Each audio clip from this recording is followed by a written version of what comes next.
வணக்கம் students.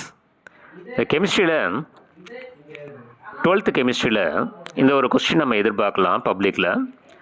Copper sulphate நீர்க்கரைசலுடன் திரவ அமோனியாங்கிறது NH3, copper sulphate அப்படிங்கிறது CuSO4.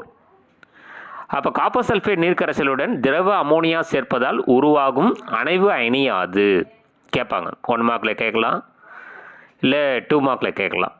அந்த அணைவு அயனியை மட்டும் நீங்கள் அணைவை மட்டும் எழுதிடுங்க. It is a tetra ammine copper 2 sulphate, அதாவது CuNH3 4 டைம்ஸ் க்ளோஸ் பண்ணிக்கங்க, வெளியில் SO4. அதாவது காப்பர் சல்ஃபேட்டுங்கிறது CuSO4 ப்ளஸ் 4 NH3 வருமா, 4 அமோனியா கிவ்ஸ் இந்த அணைவு. சரிங்களா? Tetra ammine copper 2 sulphate. இதோட கலர் என்னன்னு கேட்பாங்க. இது அடர்ந்த நீல நிறம்.